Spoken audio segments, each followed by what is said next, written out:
Okay, my clock says 7 o'clock, so I will call the meeting to order. We have one change to the agenda. We need to add an item to discuss a letter of resignation, and I would suggest that we put that right before transact other legal business after committee reports. Is that good with everybody? Okay, so we need to approve the minutes, and we have two sets of minutes. So we have the minutes from our January 6th meeting and the minutes from the special meeting on January 13th. I don't know if anyone opposes putting them together for approval. So if someone wants to make that motion. I move that we approve the minutes of both dates. Thank you, George. Is there a second? Thank you, Liz. Is there any corrections to either of those minutes? John? Just a couple of little snarskies. Under number 4, public input and announcements, your name has to be capitalized. Just below that on the next line, the word complaints is misspelled. It's also misspelled in the last sentence in that same paragraph. And then number 8, regarding the support staff agreement, Mr. McKenna noted this negotiation has been pleasant.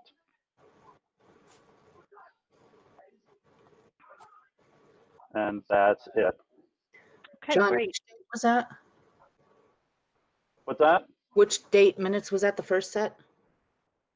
Yes, the first set, I'm sorry. Thank you. The regular full board meeting. Okay, anybody notice with regard to the second meeting on the 13th? Okay, so then all those in favor of approving the minutes of January 6th and January 13th as amended, please give me a thumbs up. Anyone opposed, please say no. And anyone abstaining, please say so. Okay, there you go. So we'll move on to number 4. And before we do, I don't think we have anyone for public input, do we? No? And okay. No updates? Okay. Okay, but we do have an announcement, so I will turn it over to John. So I wanted to share with the group and the community, we have a student athlete that has achieved something that I think is definitely noteworthy. Junior Tyler Corey, who in 3 years of varsity soccer scored over 50 goals for us. Over the summer was accepted into a development program with Major League Soccer's Orlando City Soccer Club.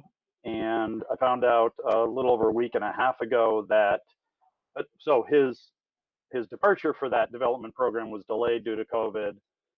He left January 1st and started with that program. And I found out about a week and a half ago that he had been accepted to their under 18 team, which is a significant accomplishment with one of the best soccer development programs in the country. So I thought it was important to let the community know and to recognize an accomplishment for one of our homegrown student athletes. Tyler is both an excellent soccer player and a really good person as well. So I'm very proud of him as both his as the father of one of his friends and as one of his coaches. So thank you for letting me share that with everyone.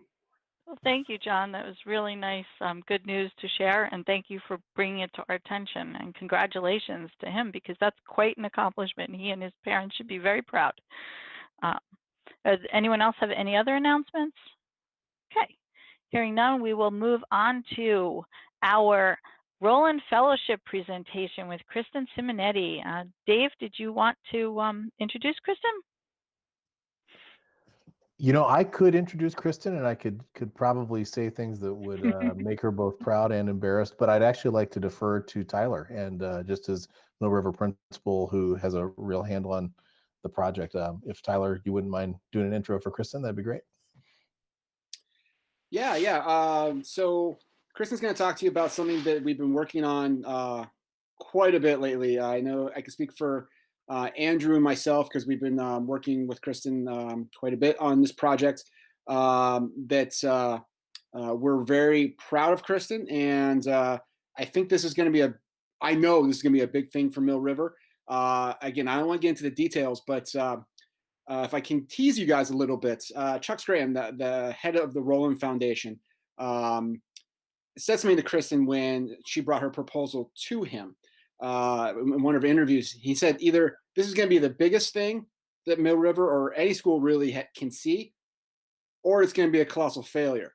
And however, we all know, knowing Kristen, it's going to be the biggest thing. So I don't want to spoil anything for that. And from the conversations that I've had through Kristen, that Chuck has said so far, he is beyond impressed with her work, and so are Andrew and I. And I know I can speak for Dave and the whole rest of the school district that we're looking forward to implementing this. And again, I don't want to give anything away because that's Kristen's job. So without any further ado, Kristen, you wow them. Thank you so much for letting me join you guys tonight. Avoiding colossal failure is definitely #1 on my priority list. Working together with my steering committee and my advisory committee, I'm so excited to be able to share with you the work that we've done so far.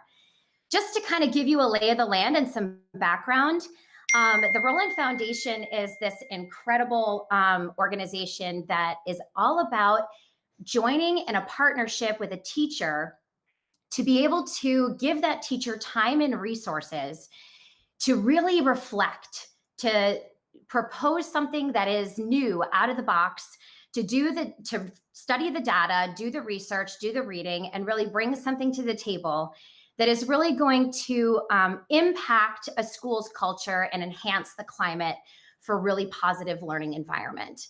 The Roland Foundation gives up to 10 fellowships to Vermont secondary teachers every single year. They are currently holding interviews right now for the 2021 Roland Fellows. I was honored with the fellowship for the 2020 cohort, and there are only 81 fellows in the state of Vermont.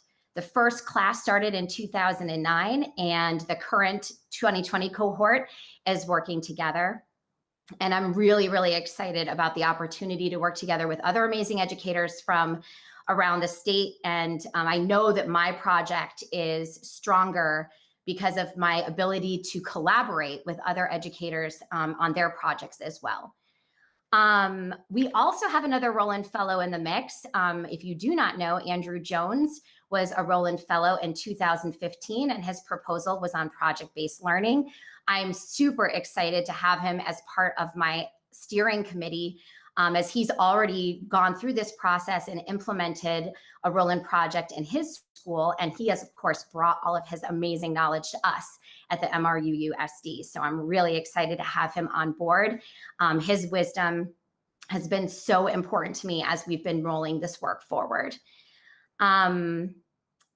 The 2020 fellows this year have projects that are kind of all over the board. We have a climate change project. We have an anti-racism project.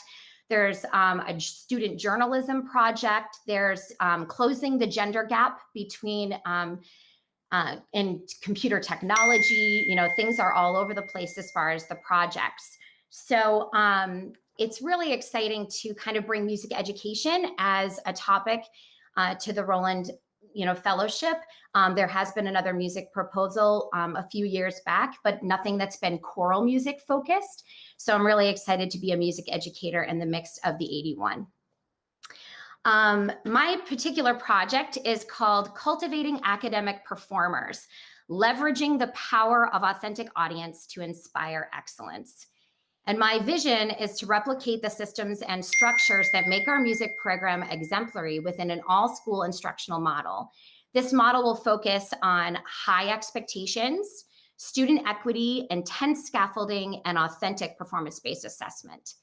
The strong foundation of Mill River Arts instruction, along with the support of my mentor, Tyler Wiedemann, and the collaboration of these amazing colleagues that we have in our school district that can lend their expertise, will enable me to develop a professional development program that's going to foster increased student achievement and engagement.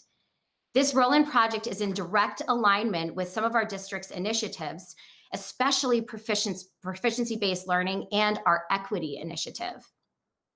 My hope is that the energy and support of the Roland project will propel the work forward that's already happening in the MRUUSD, and will just make things more effective in our school.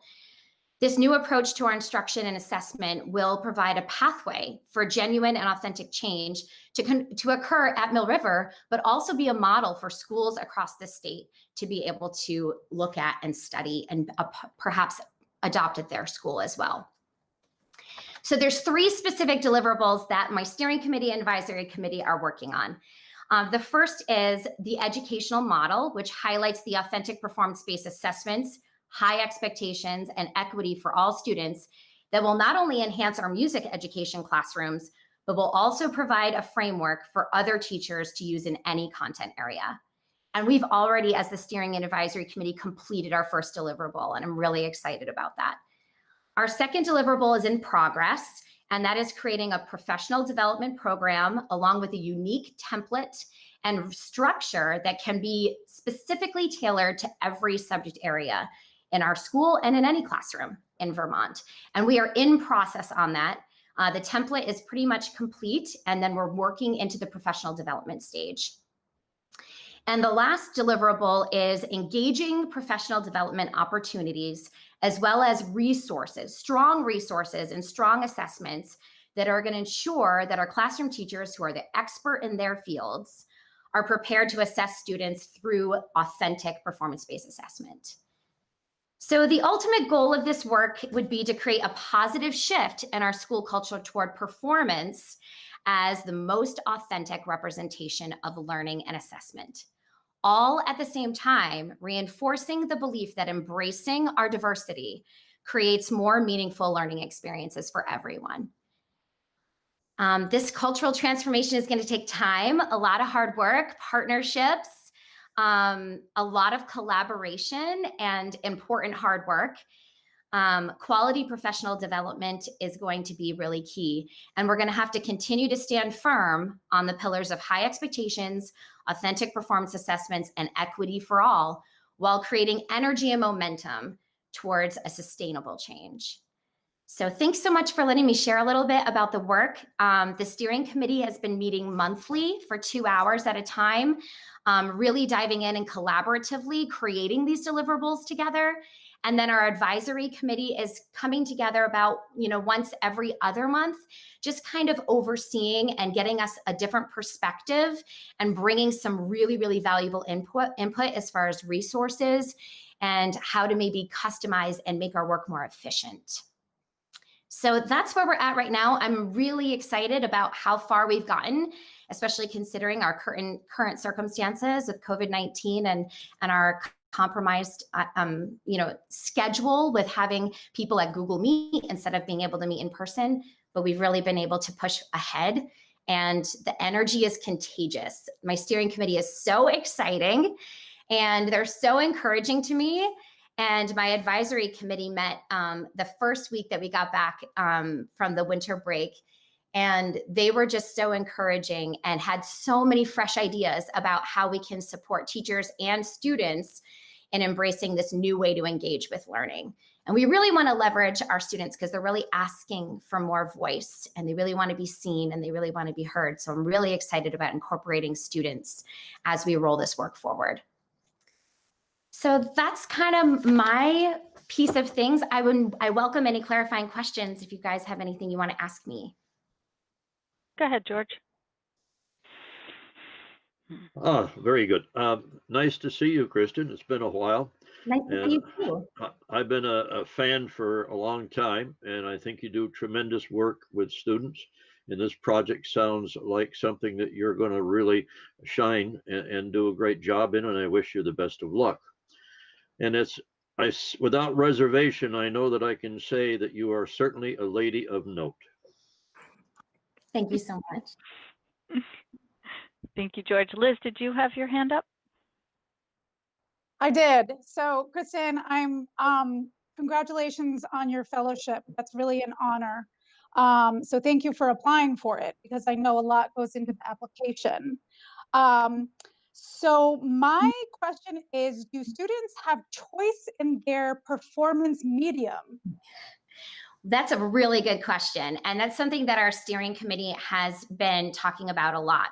So it's really important to note that when I talk about authentic audience, That audience can be their peers within a classroom. It could be submitting writing or work for the Vermont Digger. There's tons of different ways that we can leverage authentic audience. We can even, our fabulous art department has display cases where they promote and display student work. So it's really important to remember that a performance looks really different depending on the content area, which is really important with our template. So we want to make sure that there's so many versions of performance. And the ideal is that students are going to have voice and choice regarding their comfort levels as far as performance as we move forward. We would really like to see students demonstrate their learning in many, many different ways and having more opportunities to maybe showcase this incredible learning that's happening at Mill River for our community to see. And that can take on a lot of different forms. Thank you so much. Does anyone else have any question or comment?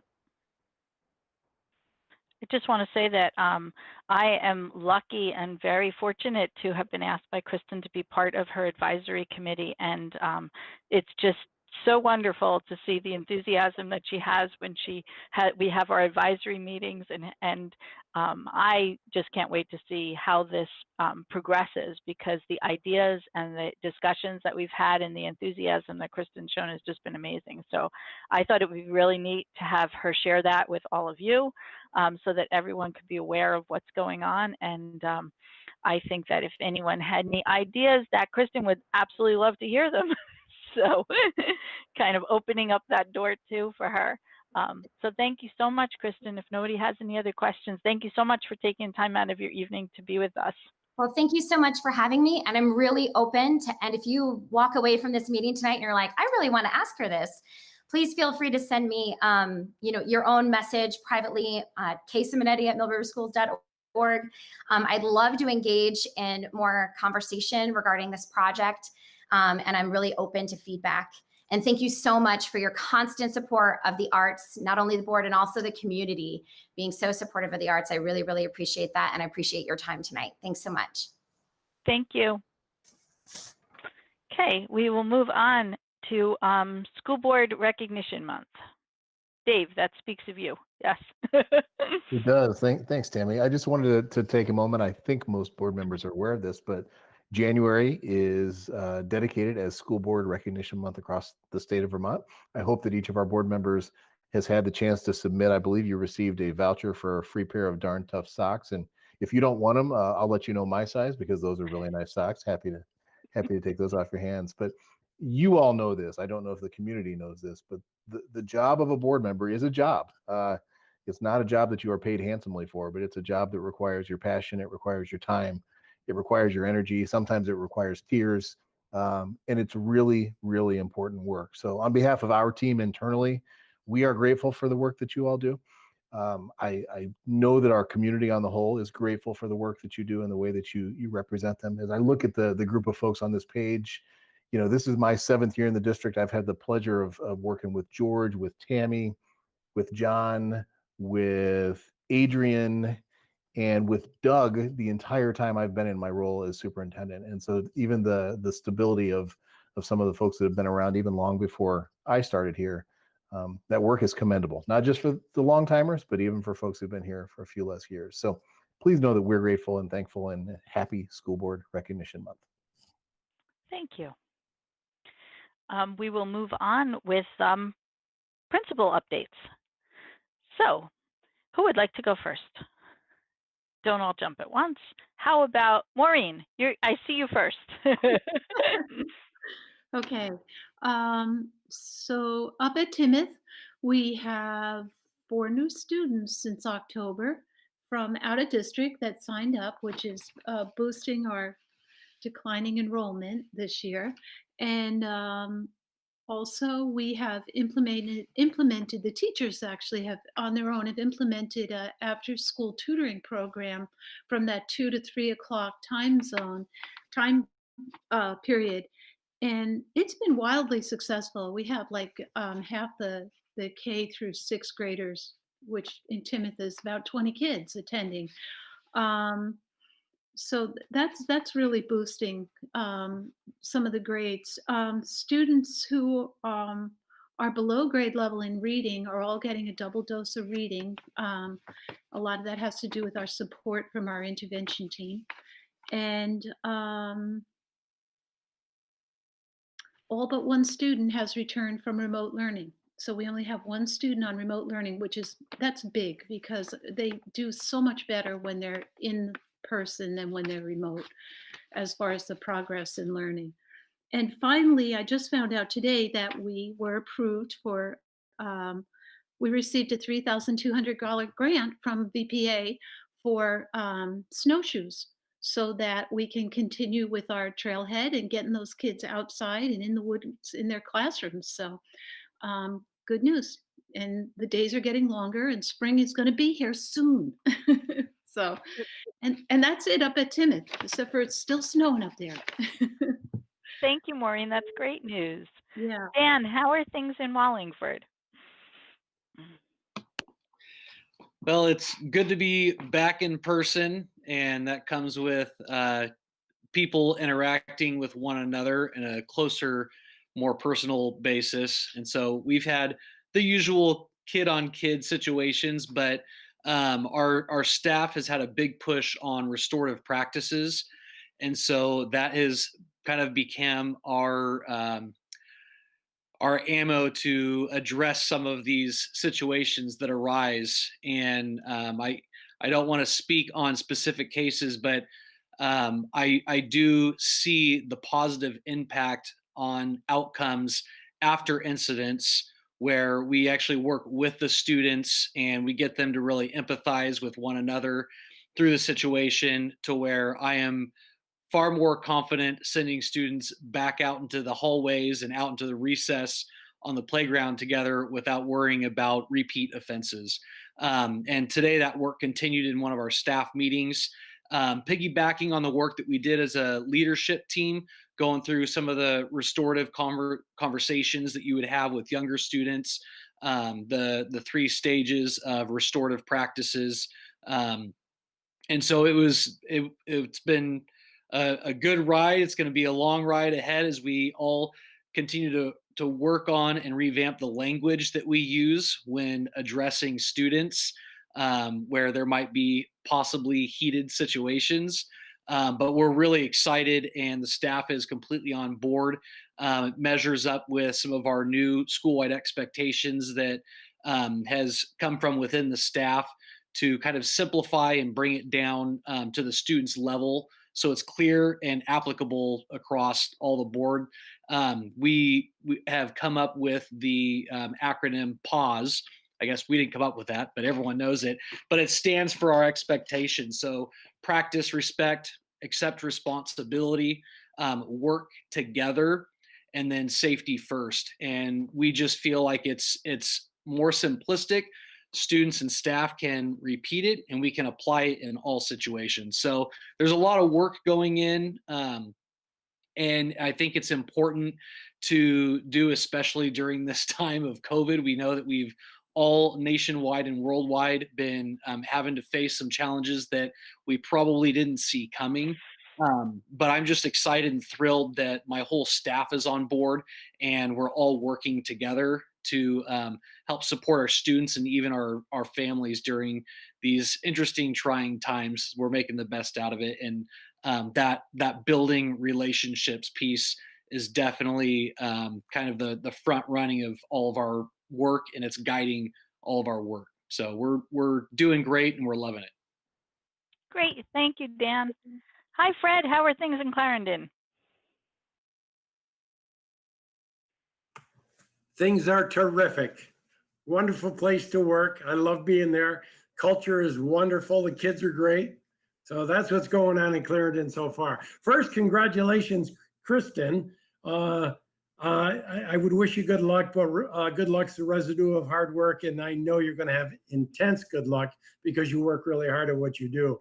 And truly, thank you guys too for serving. I think it's appropriate that we recognize you, because you work selflessly all year long and nobody really says thank you.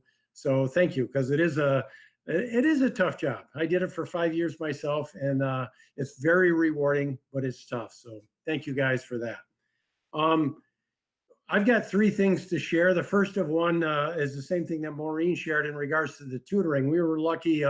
Coral and our special ed staff have secured some paraprofessionals to work with us because most of our teachers are doing the remote learning from 2 to 3. So to be able to use some of that time with our shortened day, we have very small groups that have focused on skill sets and curriculum focuses that would help those particular kids and improving and having fun. It's done with a different perspective, hopefully very kid friendly, and they're enjoying it. But we have, I would say six small groups going right now, and we're doing it Monday through Friday, 2 to 3. So that's going really well. We're always looking for solutions for engaging our kids, especially our remote kids. And we're very lucky. And I can't remember if I shared this with you because I had to skip one of the meetings, but we have a paraprofessional working remotely that is pretty much focused in on all of the remote learners. And that tremendously enhances and increases the amount of time that they have FaceTime. And she's a retired teacher. So it's that's very helpful. She's working very closely with the teachers. So, the teachers have maybe 2 half-hour sessions with the kids, and she gets to meet with them once a day for probably 40 minutes and maybe even more in smaller groups. So it's really working out well. And lastly, school-wide support, school-wide initiatives, school-wide planning. School-wide is a buzzword now with COVID because they're worried about the COVID slide. And, there's a slide in the summer, there's a slide on vacation, there's a slide on COVID. We're always looking to keep the kids caught up. So how can we do that? And how can we shorten or mitigate the slide?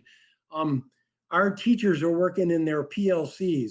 Each one of them is doing something, doing some research and implementing something that would improve the work across the board. And then they're sharing that out with their colleagues so that we can, have more designed instructional delivery and outcomes that are consistent with our language so that we're doing the best that we can with all kids and trying to, again, mitigate any kind of a slide.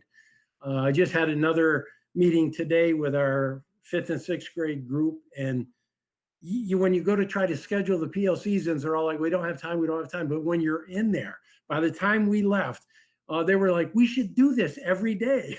It's like, yeah, that would be beneficial, but we don't have the time for that. So we're trying to do it at least twice a month, if not maybe once a week. But right now, that's their enthusiasm driving this thing, and I'm excited for them. Thank you, Fred. Hi, Jody. How's Shrewsbury? Good evening. Shrewsbury is snowy as usual. Sometimes we can say that in May, but it is a happy place and we are plugging along, really appreciating this large chunk of learning between breaks. We've been doing some assessment in this January assessment window and super proud of the teachers and the kiddos with the data that's coming back. Before we went out for Christmas break, we were very lucky to have a week-long artist in residency with Seon Camara Drumming, which was through a grant with the Vermont Arts Council planned for last spring. Now, because we couldn't do that, we decided we would do it in December through Zoom. And they were amazing. The kids had a wonderful time learning how to play some Weskinian songs on their table drums and dancing in their spots. And it was just so cool to get a window into the music of another culture. So that was really fun. We unfortunately are not able to do our winter sports program as we normally would, but we are planning all kinds of fun adventures that we can do socially distanced on our beautiful campus, everything from making ice sun catchers to some extra sledding time. So the kids are really enjoying that. Overall, just, so happy to hear giggles all day long and be back with everybody. And again, like usual, just so proud of our teachers for their resiliency, their strength, and their skill this year. Excellent. Thank you, Jody. Hi, Tyler. How are things at the high school? Busy, extremely busy. You wouldn't think we're mid-year. You think it's really the beginning of the year. It's strange how busy the last couple weeks have been. I don't know how to explain it, but busy. Before I get into Mill River, I want to congratulate Kristen as well. Great presentation tonight, and it's interesting. I think we can all understand how in meetings sometimes there's some back channeling going on, some conversation going on, and whenever we're having meetings with Kristen, I can guarantee you, and I can tell you for a fact that Andrew and Jen and I are always going in the background. Oh, this is gonna be good. We're gonna do this. This will be great for next year. Oh, we really need to capitalize on this. We really need to sell this. We need to do this. So I'm really proud of Kristen. It's going to be a great project, and I think it's going to do a lot of things for Mill River, and we're really excited about it. Andrew is not a very emotional guy. Doesn't really get hyped up too much, but he has texted me in all caps a couple times saying, "We got to work on this. We got to move on this." So yeah, we're excited for it, and it's going to be good. So Mill River, I'm going to keep it short because we got a lot to do tonight. But probably the biggest thing for Mill River right now is we start the second semester on Monday, which is crazy. I can't believe that we're already halfway through the year.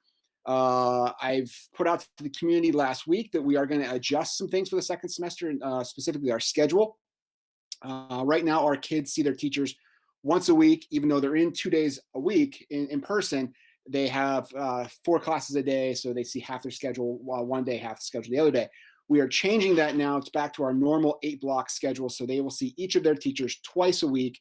And then we also put in a Wednesday mandatory virtual day for our remote learners and our in-person learners, albeit virtual, as a lab style class, so that really that contact time with their teachers are really going to increase. I think we're going to see some pretty good dividends from this. And I think we can all say that our kids need that contact time. Ultimately, we're working towards the goal of, trying to be back in school 5 days a week and everyone being in the building. But we know at this time that's not possible. That's our goal down the line. And hopefully we get there soon. Fingers crossed, but, we'll see. But I really think the schedule change is going to do a lot for us and a lot for our kids. And, it's interesting. It's if we talk to a student, a teacher, a parent right now, everyone's saying we need more time. And I think this is really going to do that for them. So that's gonna be really good. And I'm gonna cut myself off now because I want to turn it over to Jen because she has 2 very exciting things to talk about. And one of what things she's gonna talk about, we only learned about 3.5 hours ago. So Jen, go for it. So first I want to say thank you to the board for all the work you do. My husband is a board member in another district, and so I have firsthand knowledge of all of the work that goes into this that isn't just on screen, but that happens in your committees and everything else that takes you away from your family. But it's such important work, and I just want to say thank you for that too.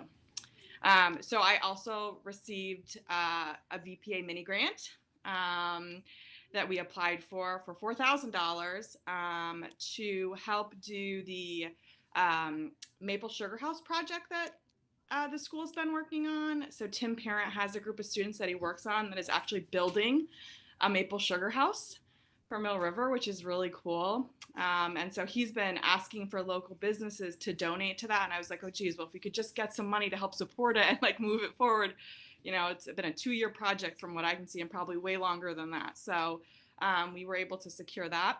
And then we also secured another grant for $2,500 for a job coach position to help students find jobs in the community, help build their resume, apply to jobs. And so Brad Rideout has been working on that. And so we want to get the word out to, if your kid's looking for a job, we will help you find it. So just another good thing that we're doing in the building.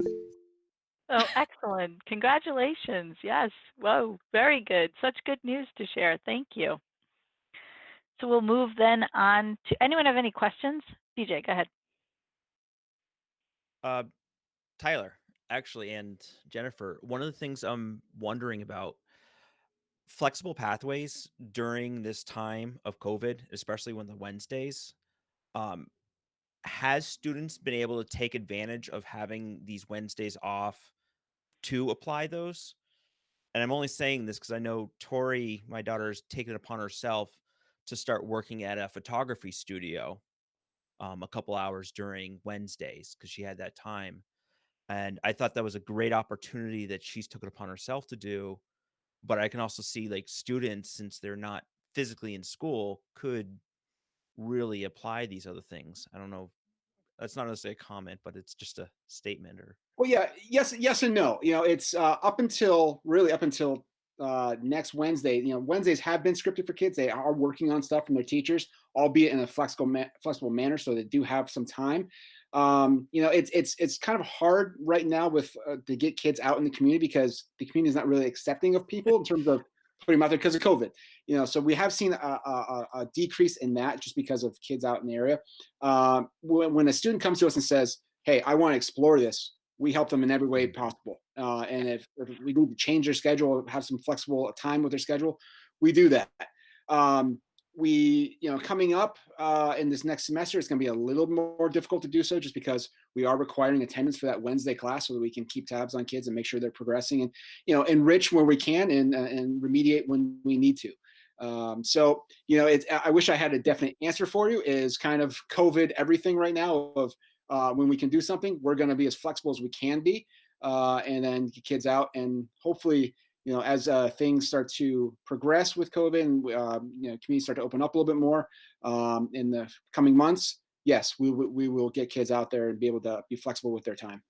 And just to add to that, I think we've actually had our dual enrollment numbers. So kids that can take college level credits go higher because they're all online primarily. And so kids can be in school with us and take a college class at the same time, and they don't have to manage the schedule of when are they going to be able to do that. We do have quite a few kids that on their off days are going somewhere and working somewhere in the two days they're not with us right now. And actually, really one quick thing, that actually has been, as Jen said, we have had quite a few kids come to us and say, can I get some kind of work experience, or can I continue my job? We've had employers contact us because, kids aren't allowed to work during the work hours or the school hours of the day. That has been, we have seen an uptick in that. And again, like I said, we're as flexible as we can be, given the parameters that we have. Excellent. Adrian, you have a question or a comment? Oh, I just wanted to say I'm really, really pleased that that money was found, Jen, to help kids get employment. I think if we could grow that and get kids out to at least that will give them that exploration piece too. And if we could extend it to more kids, I think that would be phenomenal. See how it goes, but thank you. Yes. Anyone else? Great. Thank you so much for your updates. This is all wonderful news. It's so nice to hear. And we'll move on to central office reports. So Dave. Yeah, thank you, Tammy. Appreciate everyone being here. And of course, once again, appreciate our school board members for the work that you do in public and behind the scenes to help things operate. And I'd like to also extend thanks and gratitude and pride to Kristen for the work that's underway. Still a lot of work ahead and multi-year project to keep us moving in a positive direction. But I'm grateful, and we're grateful for the work that Kristen is doing. I'd like to, just for my report, I told the board that I was going to share a verbal report with you tonight. And actually, I just want to share some enrollment data with you.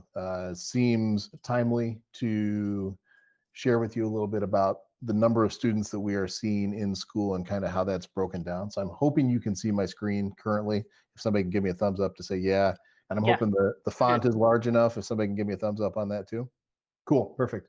So first, it's worth you knowing that October 1st is a marker in every school year. That's when we take our enrollment figures that we do projections to start building the budget for the following year with. That's also the date that the state takes our enrollment figures to plan the statewide finance aspect of schools. So the figures you're seeing on this first screen are October 1st figures. I've provided 5 years worth of data for you. And these are actual numbers of students enrolled in school. So you can see some of the trends from school to school. So Clarendon, just as an example, 169 in 2016, 2 years later in 2018, 171, peak year of the 5 years in 2019, and then 154 for this year. So comparing 2016 to 17, you can see our overall enrollment was down just under 1%. 2018 from 2017, up 1%. 2019 was down 0.8%. In 2020, in the COVID context, overall enrollment down 9.5%. That's a number that we've been sharing very publicly. And when asked by the reporter from the Herald, Jim Sabatasso, a couple weeks ago, Stan and I shared that we conservatively You froze, Dave. of Oh, there that you go. 9.5. Oh, sorry about that. Not sure what you heard, but we're conservatively planning for 5 or 6% of that 9.5% to be back with us. But that's where we are at the moment. I think it's worth you looking at what we had projected for this school year versus what our actual October 1st enrollment was. So you can see the numbers there. We projected 176 at Clarendon. Actual was 154, and you can see the difference from projected. The most interesting number there is Shrewsbury. Jody would probably tell the story better than I would, but essentially, you know, we have seen folks who have come to our community and come to Shrewsbury because of COVID, because they wanted to be in a place like Shrewsbury during the COVID experience, and some of those families are potentially sticking with us for the longer term. So we'll see what that looks like overall. But the overall difference from projection that we see for our overall district enrollment is minus 10%. And again, we're expecting conservatively 5 or 6% of that back in planning and thinking that way. Another piece of data I'd just like to show you is breaking down some of the other numbers. So these are the numbers as of yesterday that are enrolled in our school. So you can see those numbers are slightly lower than the October 1st numbers. And if you think about where we were October 1st, different time period, right? We had everybody in remote learning at that point in time. We had not come back to in-person school, and we were a few weeks in advance of that occurring. So overall, our current enrollment is down 12.2% from what we projected. If you look at the numbers of full remote students, so these are families that chose to not send their kids to school at all, but they are still enrolled with us, you can see the numbers at each of our schools. Mill River, obviously the highest because it has the highest population, but you can also see a school like Timoth has 1 fully remote student, whereas Wallingford has 9, Shrewsbury has 16. So just looking at the way that plays out in each community is unique. And as you can see, fully remote students are 9.2% of our overall enrolled total. The most updated data we have from the state, students that are registered with the state as officially homeschooling, keep in mind that's not remote learning, that's officially homeschooled. They are withdrawn from school. They're not on our rosters. They're not reflected in these enrollment figures. You can see how those numbers play out. And there's some interesting data there. You can see that our highest homeschool population is actually at Wallingford Elementary as opposed to at Mill River. So you can see how those decisions play out in different communities. So we have about the same number of students who are fully removed from school and homeschooling as we do on full remote. It's just interesting to look at that.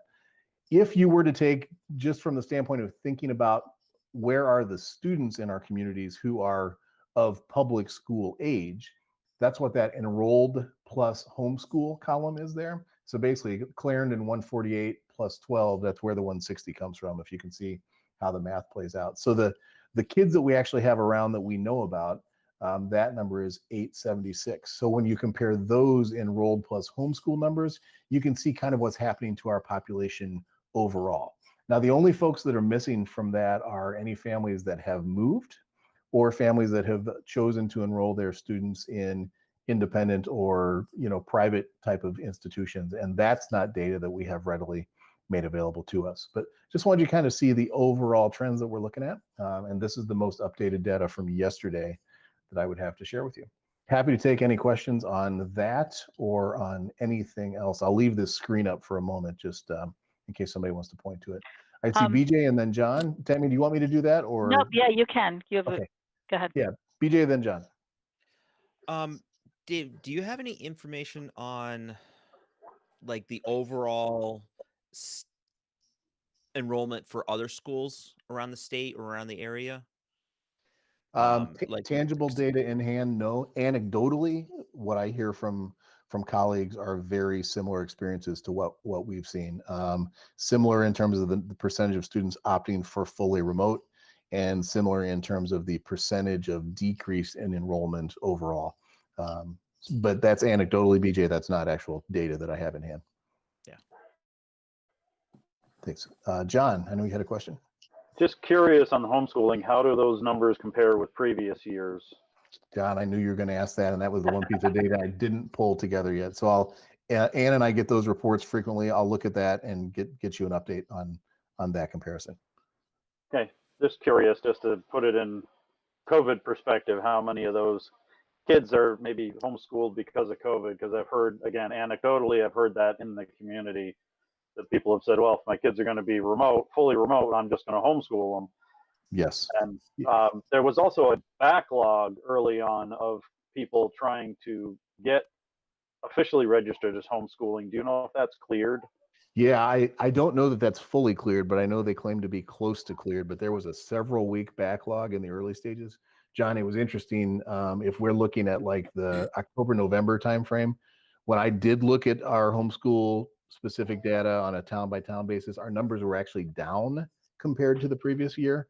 But again, we had not entered fully into our in-person work yet. So I do think some of our homeschool kids are clearly COVID related, and some maybe just due to other circumstances. But I'll find that Thank number you. for you. Thanks for asking. Thank you. Liz, go ahead. So as the chair of the finance committee, I am over here out of curiosity looking at the numbers. And I feel it would be remiss to not note that if we added in the homeschool numbers, it would drop our tax rate considerably. So I just want to throw that out there. Yeah, Liz, I think there is some truth to that. There's also a little gray area that I'm not comfortable fully anticipating yet. And that is because, as we know, please bear with me, this number, the 2019, is what our ADM for this budget building year was based on, as opposed to this 825. So we do know that all schools in Vermont have some grace based on these numbers. But you're right. You know, if our families that are currently homeschooled are enrolled with us in the future, that brings those average daily membership up, which helps to avoid any gap here that can affect finance and tax rates, especially in the future. So we want to pay really close attention to that. Thanks for bringing that up. I see Adrian's hand. Oh, just a quick question. At your administrative team meetings, have you had the conversation of you know, just from the building administrators on which people might be coming back, which people might, you know, have found a new home on a you know, either away from us or with us? We have not gone there yet, Adrian. The feedback that I've heard from our building administrators, we just had a decision point where we asked families actually effective next Monday, the 25th, which is the start of our second semester at Mill River, to make a decision on families that were going to stay fully remote as opposed to coming back to school. From my understanding, I saw a couple families indicate that they wanted to come back in person, but most people were staying in the remote mode. I think they're waiting it out to, you know, let the vaccine run its course. But that's a good cue for us to start to have those conversations and tease out what we do and don't know about what people are doing. So we'll move on that. I appreciate you bringing that up. Okay, thanks.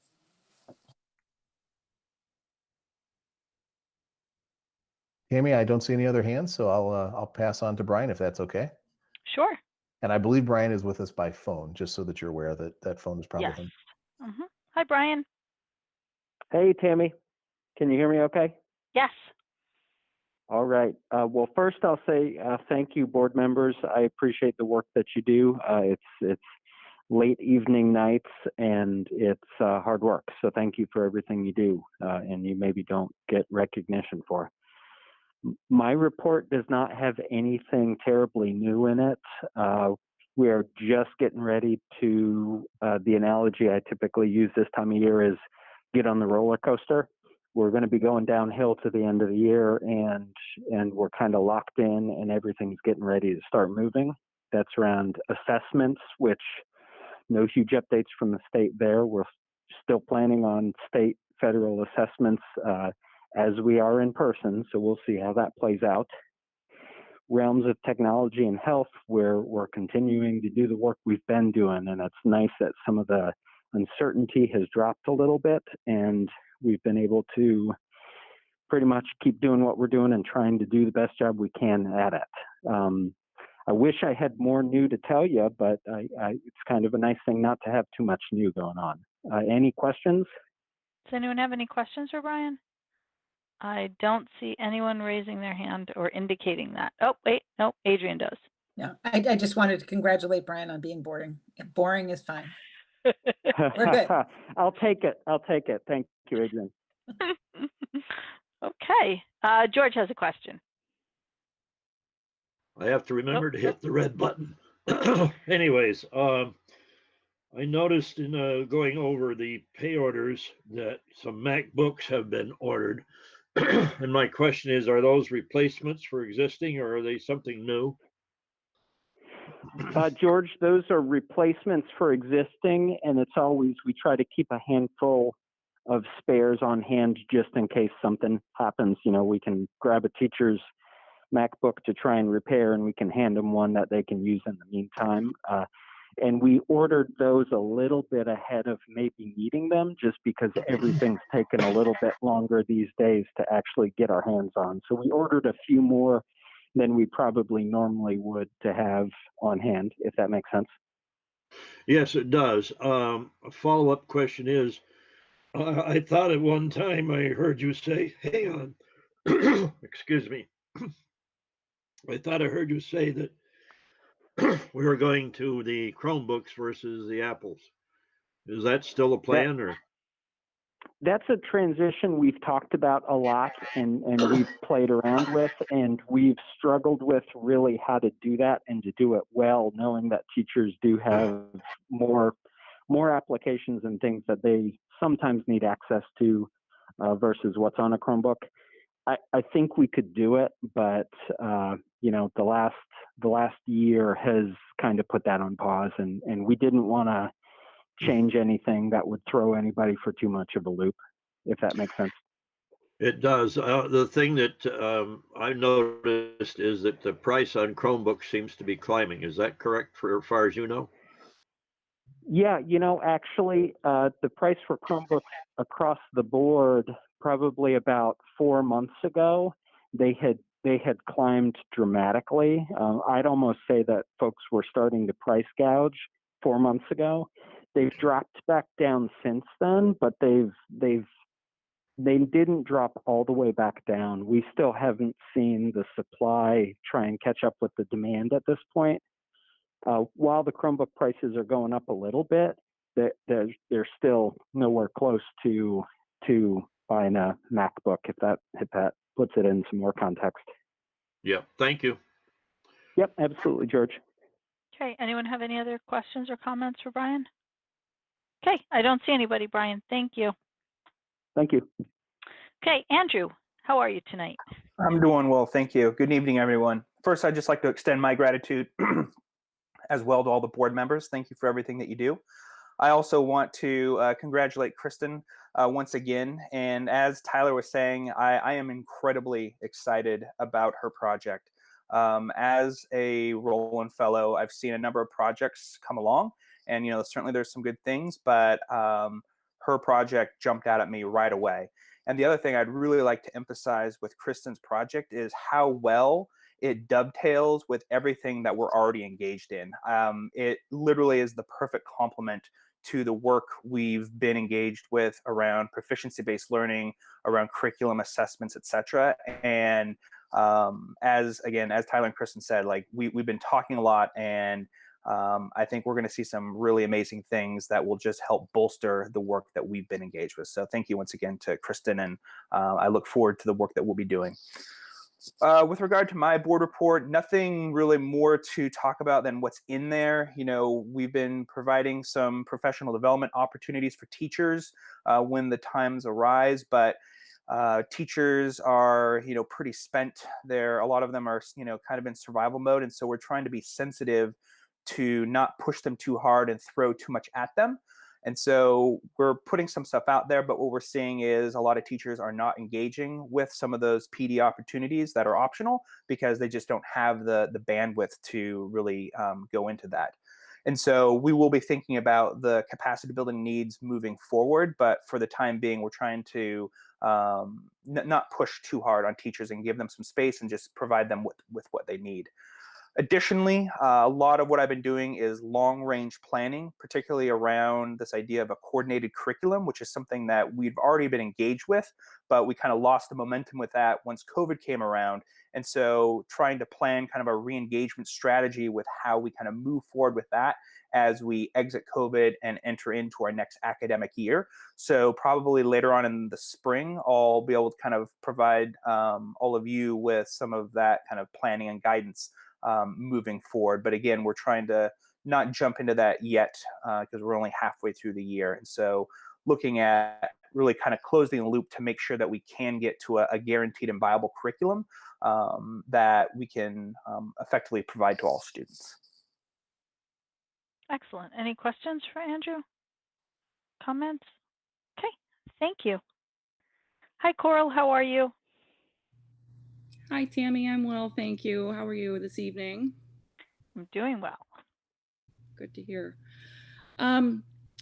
So not too awful much in my report, but I do want to take the opportunity just to back up a minute and talk a little bit more about home study, because that is a role that tends to overlap. I tend to have kind of a hand in sort of monitoring the ebb and flow of kids who are enrolled in home study. So just want to go back on that for a minute. And the reason I just want to talk about that is because I want to caution people when we talk about the kids that are enrolled in home study, because there are going to be students showing up on our home study report who are no longer legal residents of our district.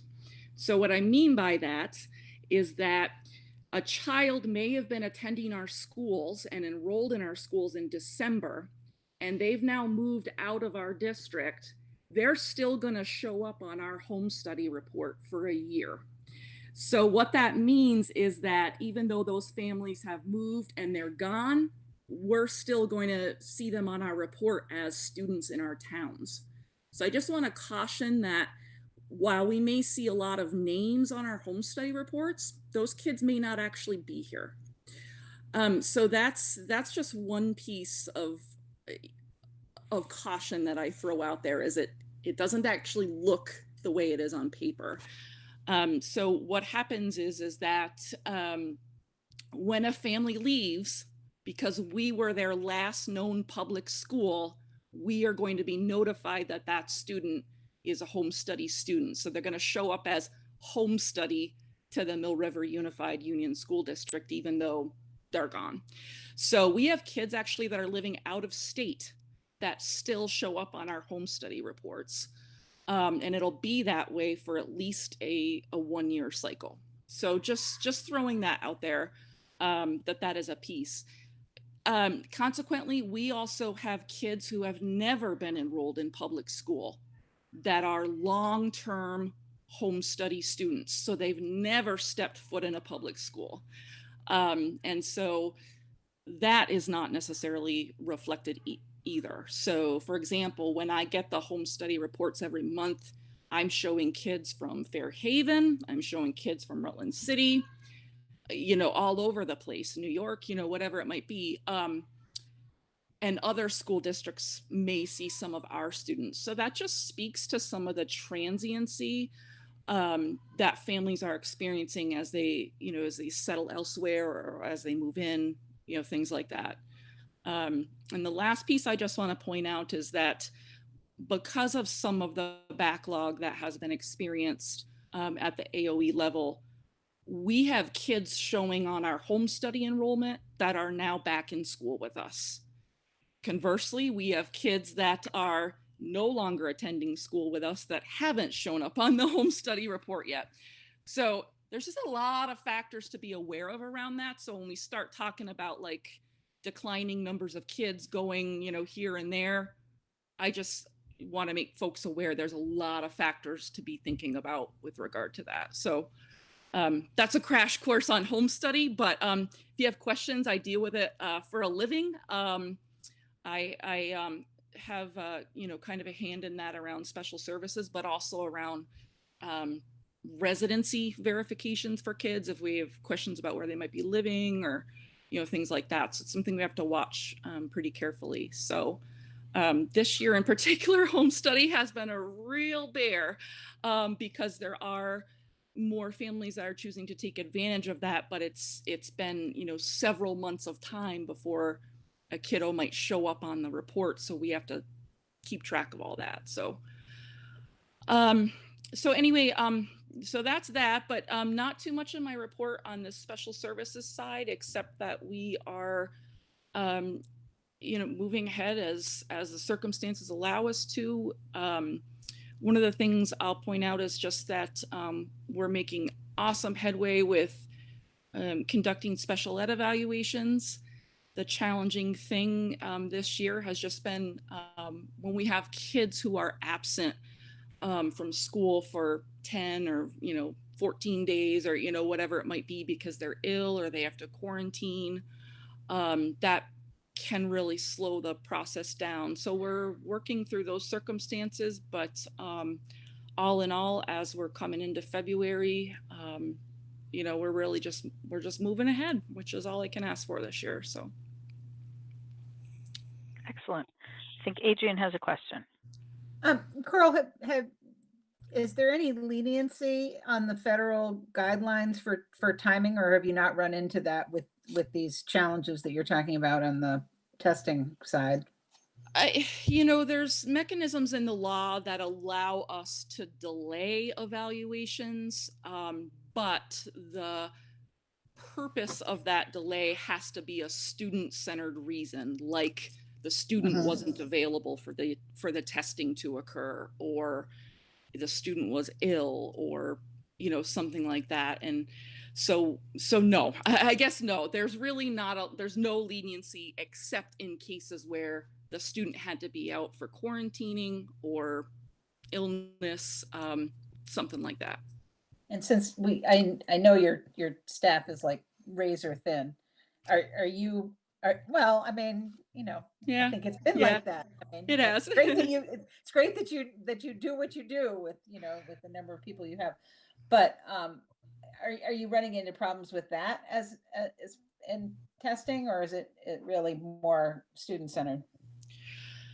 We're making it work as best as we can. The testing, it sort of just moves along as it will. Parents have been great, though, I will say, about understanding, hey, I know so-and-so wasn't in school. I know you couldn't evaluate. So that piece of things has actually been okay for us. Definitely watching caseloads, though, carefully at the high school regarding students already in special ed. Those numbers are getting high. So that's kind of where the staffing issue is coming in a little bit on the special services side. Well, I hope some extra resources are available at some point. Yeah, for sure.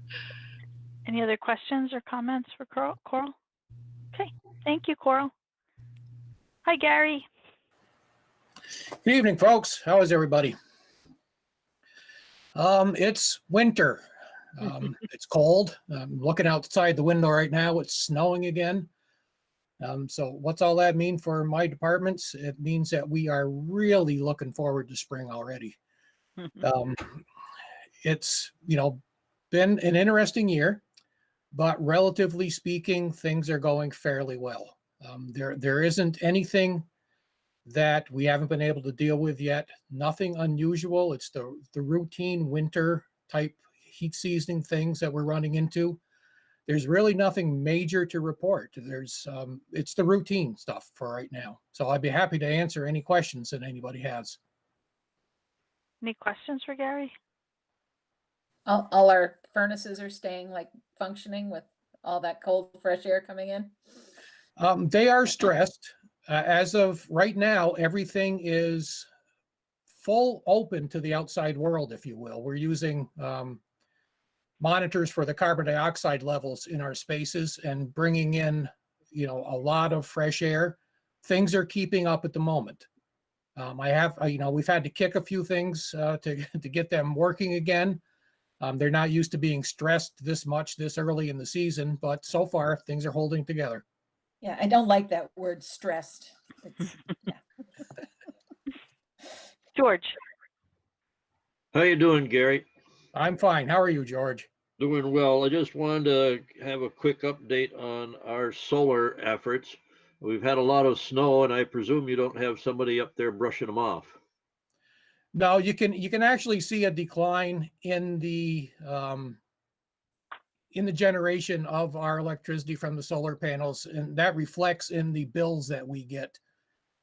You know, Stan and I were talking the other day about how low our electric bills have been. They've been, you know, let's take the high school. They've been in the, you know, $700-800 range on a monthly basis for a while. I think the last one was close to $4,000, which Yes. still is well below what our norm would have been before. But you can really see the decline with the snow cover and with the shortage of daylight hours. Thank you. Okay, anyone else for Gary? Okay. Gary, I'd just like to personally say that I appreciate everything that you and the custodial staff have done to keep the buildings clean and, you know, just keeping up with keeping everybody safe. That's quite an undertaking. And, you know, just it's amazing how with all of these protocols in place, you don't really hear, much less no COVID, we hear not much about colds or the flu or anything else. So kudos to everyone that's working really hard behind the scenes on that front to keep everybody safe and keep our kids healthy. So thank you. Thank you, and I'll pass that along to the staff. Thank you. Okay, Carrie, how are you? Fine, thank you. Hello, everyone. And I want to also join my colleagues in thanking all of you on the board. And I also want to say that's not just because of having gratitude about your support, but recognizing that that support is actually helping us get a lot of the funding that we have coming in for after school and summer. Believe it or not, this monthly connection that I have with you, I don't have a single colleague in the state that is allowed a little bit of time with the board every month. So I just want to say thank you for that. I really appreciate it. My staff is really happy to be back with kids this week, and I'll just be real brief here. 3 things we're working on. Number 1, we're getting ready for our district-wide program assessment. And within after school, what that is it's a social emotional learning assessment. We don't look at content. We don't look at proficiencies. We look at processes through which people are working with children.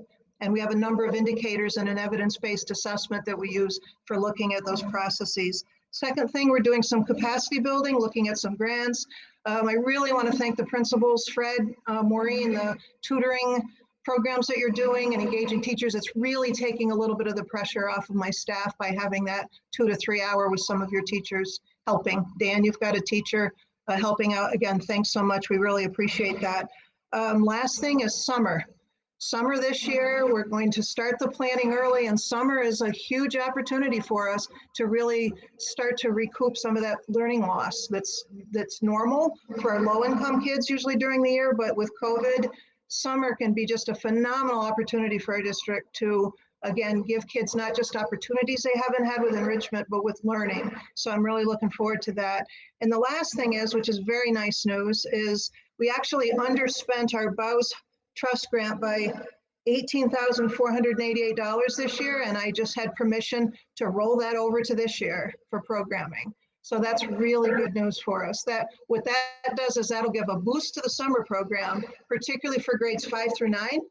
And I'm also going to be working with actually Deborah Bosch a little bit with some innovative literacy programs for her freshmen that she's going to be teaching, and that'll be covered by the BOWS Trust Grant as well. So that's fresh news, and I'm really excited about that. We have another 16,000 coming in this year from that grant, but again, had that permission. So thank you to the Health Trust, wonderful resource, and thank you to all of you for your help. Great, thank you, Carrie. Any questions, comments for Carrie? No, wonderful news, congratulations. Oh, Liz, yes. I just want to say thank you to Carrie, because Vermont after school and our local after school program is so important to families. So thank you so much. Thank you. You're welcome. And George.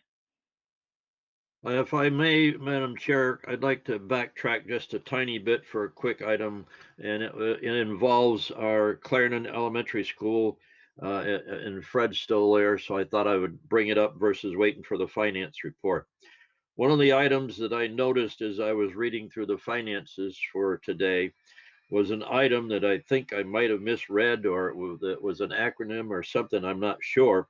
But according to what I saw, apparently the education at Clarendon is becoming more intense because there was an item of $1,500 for tents. I was wondering what that was about.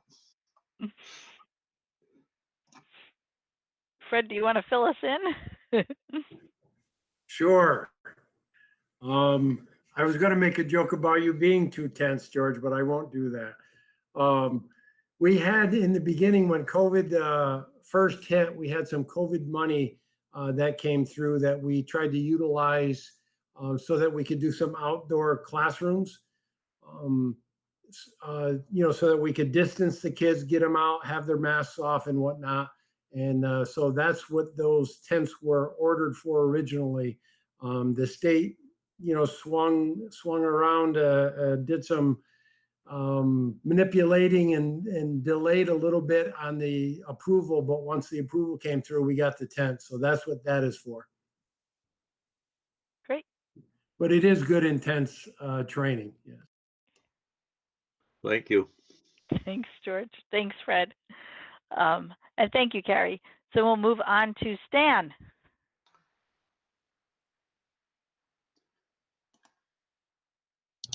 Oops, good evening.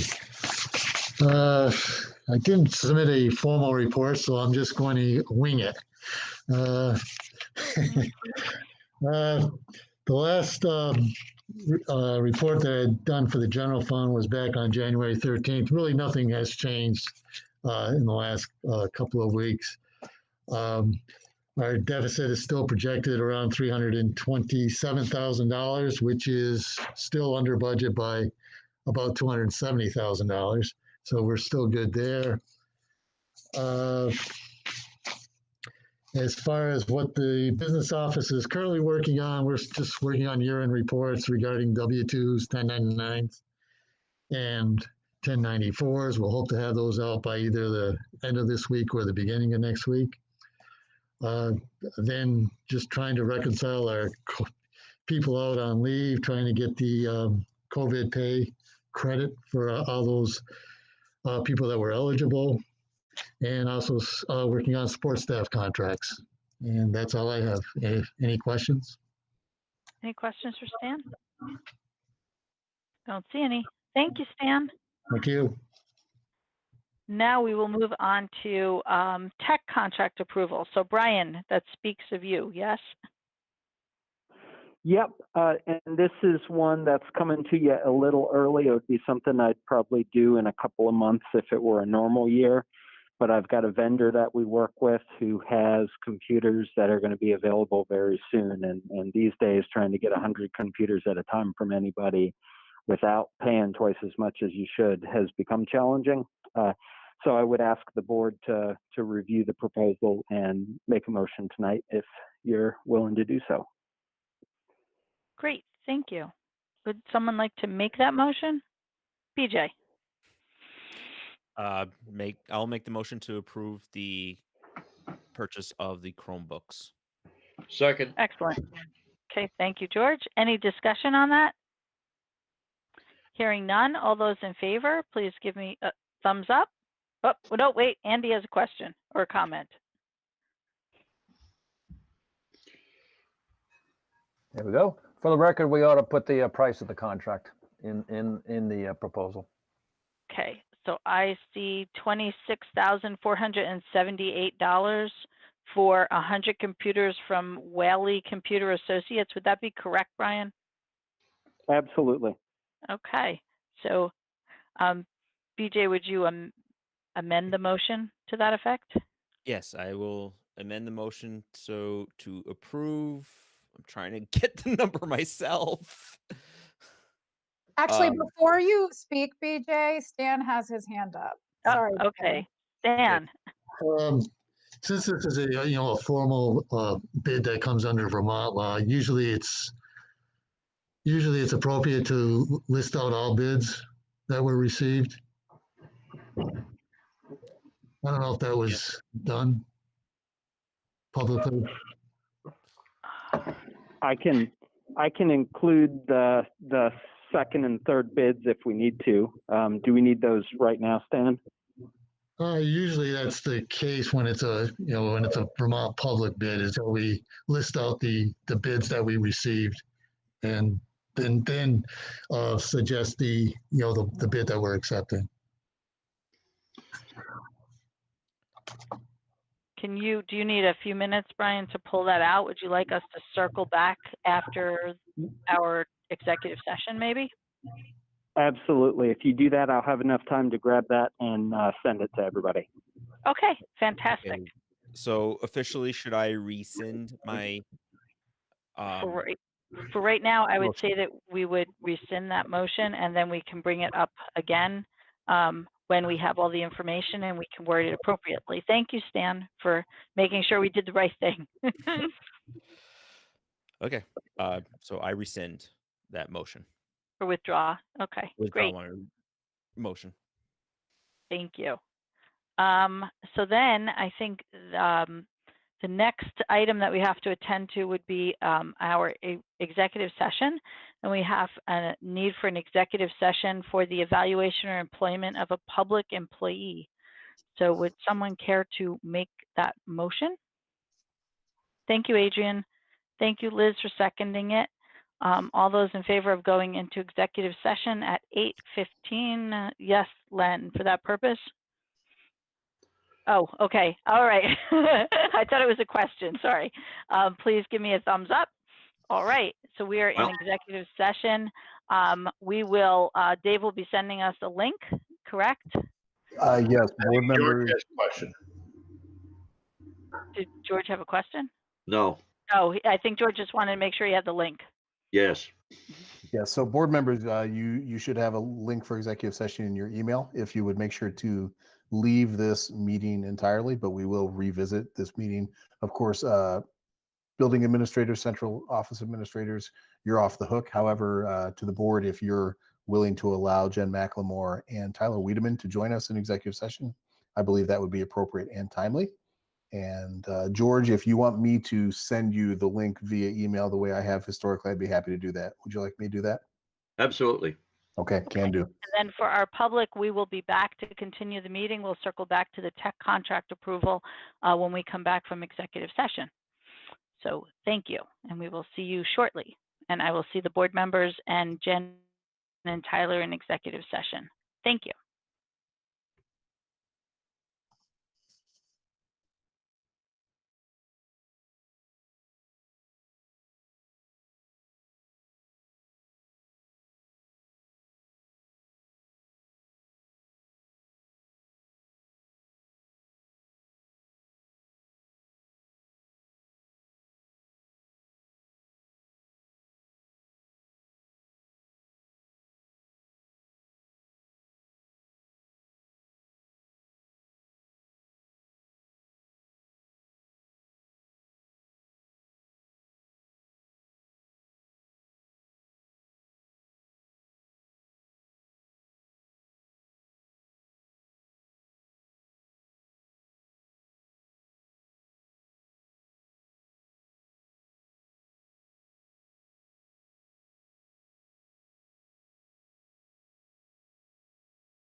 Damn.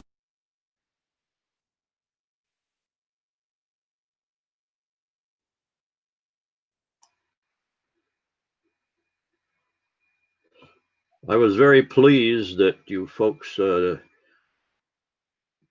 let me get back to find out what was going on. Us older men sometimes have to take extra trips.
Super quiet. Can somebody turn on their mic just so I know if I have sound?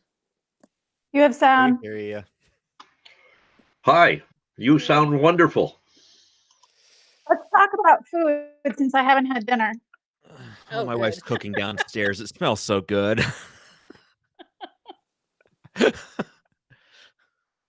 Soon, BJ, soon. I'm about to request somebody to bring me up a glass of milk because I finished my glass of red stuff, which, anyways. I am so sorry, folks. That was quite embarrassing. I lost the link myself and I couldn't get back on the meeting. I know. I had to do a search and find it. And I was like, oh, God. Okay. Good Oh, well. heavens. Okay, so we will circle. We've come out of executive session at 8:58 with no action taken. We're going to circle back to the tech contract approval. Brian, are you with us and ready? Yep, absolutely. If you are, thank you all for giving me a second to scramble and get that stuff for you. Sorry, I didn't have it prepared. So the two other quotes that we've got here attached in the paperwork with this, we've got one from B&H Photo for $28,900 and one from CDW for $29,199. So the one in the paperwork that I had distributed already was the Whaley for $26,478. And that's the one that you're recommending that the board go with. Yes, correct? based on cost and based on availability too. Excellent. So BJ. I will make the motion that we approve the Wally Communications contract at $26,478 for 100 Chromebooks. Okay. Second. Thank you, George. Any discussion on that? All those in favor of accepting the proposal from Whaley Whaley Computers, oh my goodness, for $26,478 for 100 Chromebooks, as moved, please give me a thumbs up. Anyone opposed, please say no. Any abstentions? Okay, there you are, Brian. Do you need us anything else in connection with that? Nope. That's perfect. Thank you, everybody. Thank you so much. Okay, we will now move on to committee business. So Len, you're up first for personnel. Hi, everybody. Here we are. First order of business, we have a couple things. First order of business is a contract for Ethan Michael Studley, excuse me, as a substitute special education paraeducator at Wallingford Elementary School. That may be incorrect. I might be looking at the wrong thing. Hang on. No, Len, you're correct. That Wallingford in the foundations program specifically. Okay. I knew there was something else to it. So I would move that we offer Mr. Studley, and it's a 1.0 full-time equivalency. So I would move that we make that contract offer to Mr. Studley. Second. Thank you, George. Any discussion?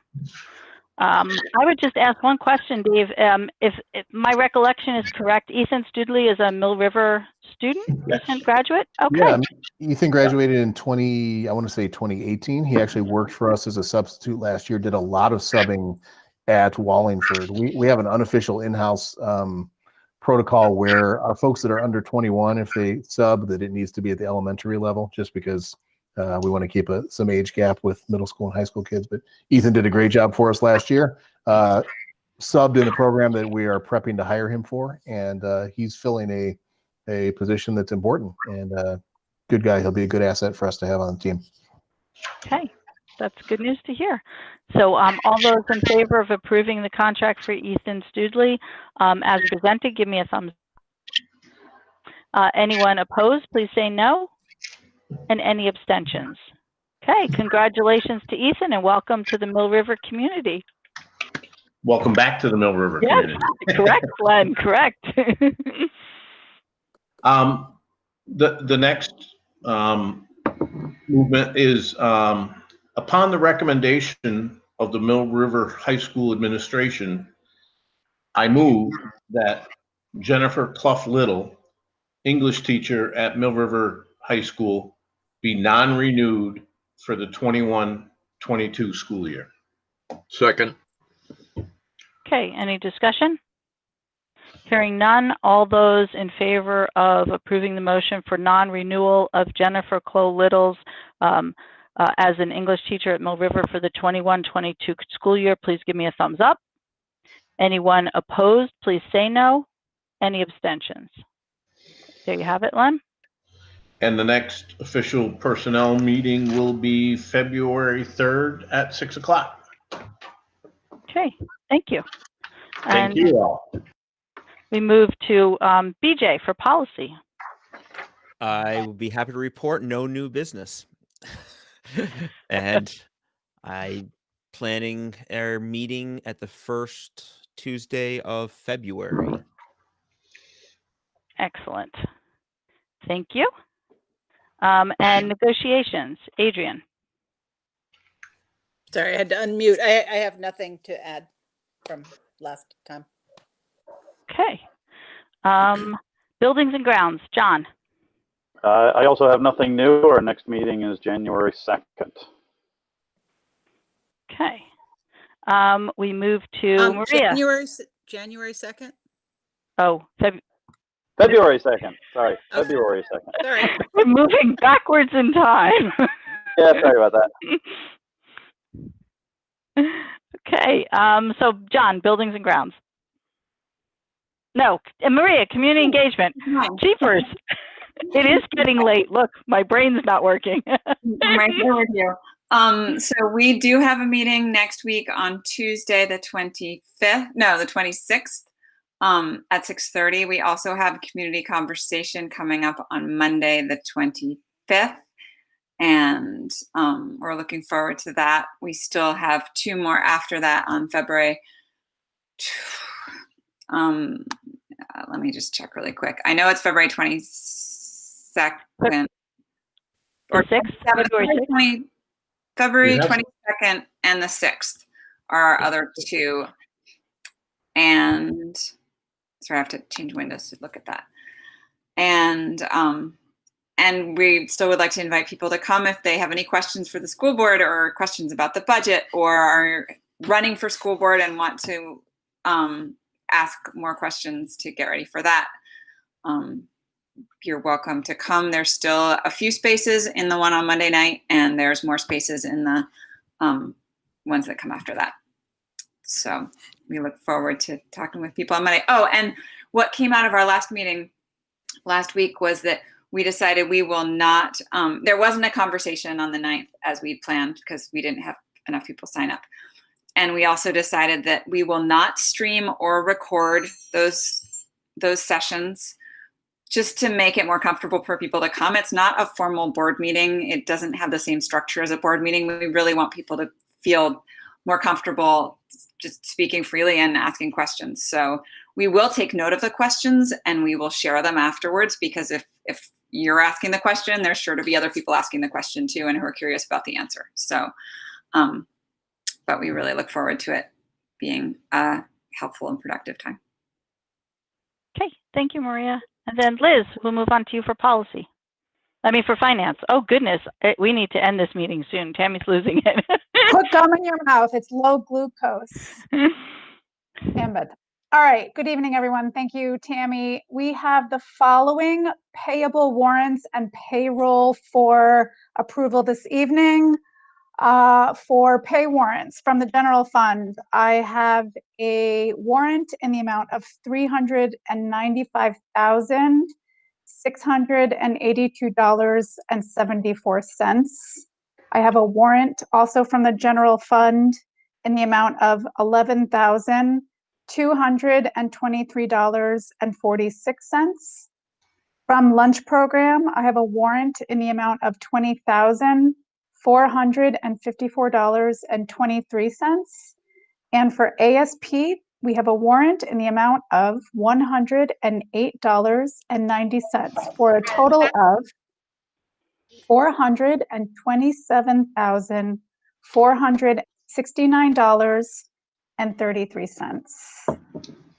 And for payroll this evening, we have one warrant dated January 15th for regular payroll in the amount of $396,467.73.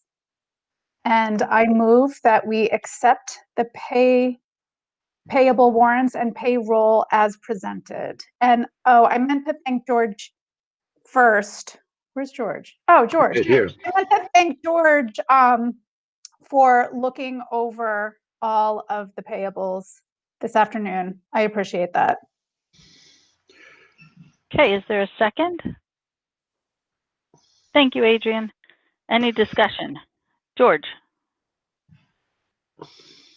Yes, I'll.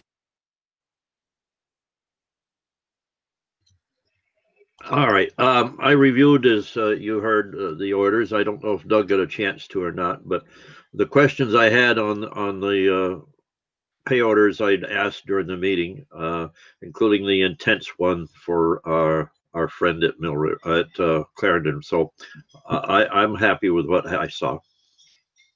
Okay. Any other discussion? I looked through as well, actually, this morning. I did find something. It was the electric situation with our solar panels and stuff going out has really started to make a good difference in what we're spending electricity. I was impressed, especially with the town of Shrewsbury. Shrewsbury Mountain School had electricity for the month of December less than $20. That's just unbelievable that you can get that much stuff, and it's awesome. But everything else seemed to be okay. Okay, thank you. So any other discussion? Hearing none, all those in favor of approving the pay orders and payroll as presented, please give me a thumbs up. Anyone opposed, please say no. Any abstentions? Okay, there you go, Liz. I'll just add that our next meeting is March 22nd. Excellent, thank you. So then we will move on, and as you recall, way back at the beginning of this meeting, we added an agenda item for accepting a resignation it is with a very heavy heart that I have to say that on January 18th, I got a resignation letter from our own board member, Amy Martone. We are all very well aware of Amy's busyness over the past 9+ months, especially.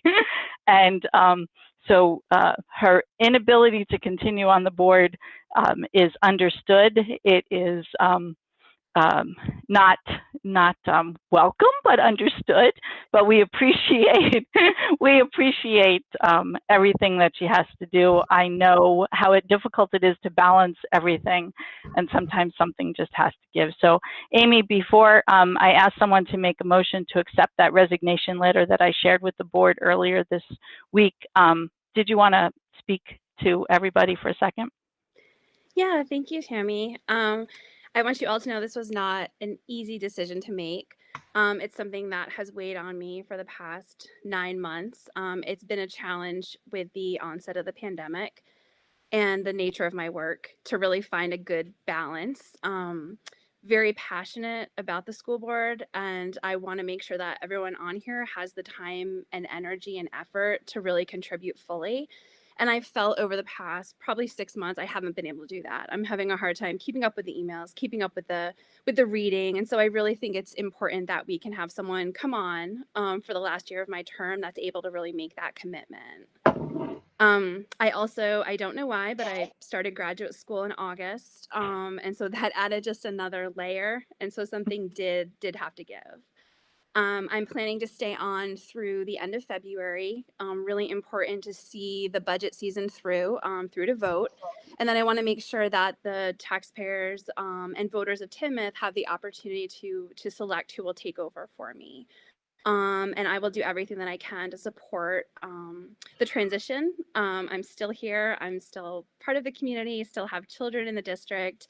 And plan to be that way for a while. So you're not done seeing me yet, but I really appreciate your understanding, and I'm really going to miss you guys. It's been an absolute pleasure to serve alongside of you. I've been on a lot of boards, and this board is very passionate and always has the best interests of the students in mind.